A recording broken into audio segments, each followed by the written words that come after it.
And my name is Colin Keith Roach. Most of you have recognized me from many of the YouTube videos that I've done.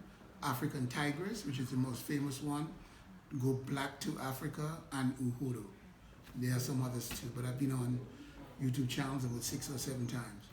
So I want to give you a little progress report of myself, not a long one. Then I want to raise some questions which I think will help a lot of people who are considering or entertaining the thoughts or ideas about coming here. I have a tour company in partnership with a Rwandan, and I'm developing now my own YouTube channel, which I just got off the ground a couple of weeks ago. And I have a Facebook page, group page, which is assisting my channel. Okay, well, enough about me. For the last 6 months, I've been getting questions from people, individually in private, about the benefits of living in Rwanda. People are asking me the same questions over and over and over again. Our American countrymen here are experiencing the same thing. So we're wondering, why are people asking us the same questions over and over again? What are the benefits of living in Rwanda? So I thought about it, and I think I've come up with the answer, which I'll get to.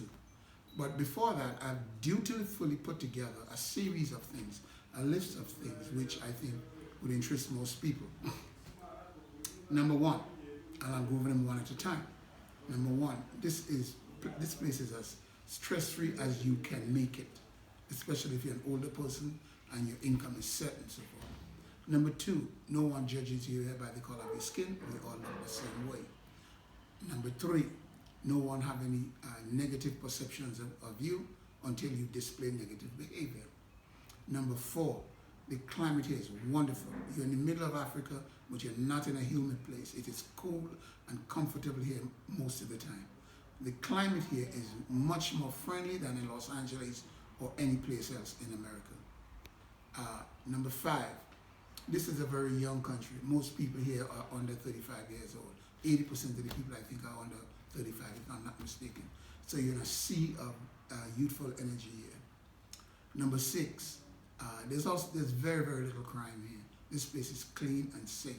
People jog all hours of the night here in places where they're not even street lights.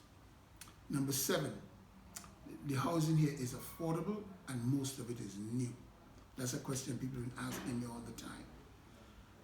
Next in line is that you have access to 5-6 countries because you're in Rwanda. You go DRC, you're close to Tanzania, Uganda, Burundi. You could get to South Africa pretty easily. You could get to Zimbabwe pretty, you just have access. Okay. Apart from that, the other thing is that you have opportunity here to do all sorts of businesses, small businesses. And the list goes on and on and on and on and on. You also get help in making transition, if you like, from our culture back in the USA to this culture here. And a lot of people do need that. Okay? So all those, and the healthcare here is good. So all those are the wonderful things about living here. But that information has been out there now for the last year. Why do people keep asking for it? Well, it befuddled me for a while, but I think I know the answer now. People seem to want reassurance because they have not answered what I call the internal questions, the questions of consciousness. Here are the fundamental questions of consciousness that I believe you have to answer before you consider coming to Africa. Those are the true questions. If that list of things that I gave you are going to make sense to you, these are the questions you have to answer. I mean, they are no benefit to you if you don't answer these questions. Number one, do I identify with Africa? Do I have an emotional bond with my homeland? Do I want to come and contribute in the development of a country? And it's not I all the time, but us. Okay? How do I feel about the African journey so far? Do I think Africa is rising? Do I think the expectations are what I can live by? You see, those are the questions that you have to answer. Okay? When you deal with those questions, then the daily benefits and all the other stuff of living here means something or not. Right? Those are the true questions. Those are the questions you have to answer. Are you willing to take that risk to come here? Okay? If you can't answer those questions, you have to answer those questions, and that would tell you if you can take the risk that you'll take to come here. Some people come here and they spend a week and they can't wait to go back. Some people come to spend a month and they're still here after a year. The point I'm trying to make, family, Africa is not for all of us.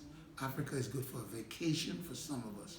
It is not good for a home for all of us. And that has very little to do with your economic circumstance. It has to do with you, who you are internally. What motivates you? How do you feel about yourself vis-a-vis our ancestors and our brothers and sisters in this land that we call Africa? Okay, so shoot me some comments. Shoot me some comments, and any more questions about that, I will take it. But I gave you about 8 or 9 practical reasons for being here. We're not going to answer those questions anymore. They've been answered for the last 6 months. Now, let us move on to the internal questions. You have to answer them in the privacy of your own thoughts and in your own home. So please, there we go, brothers and sisters. Hey, family, I love you. Come see us down here. All right? Okay. Goodbye for now. Over and out.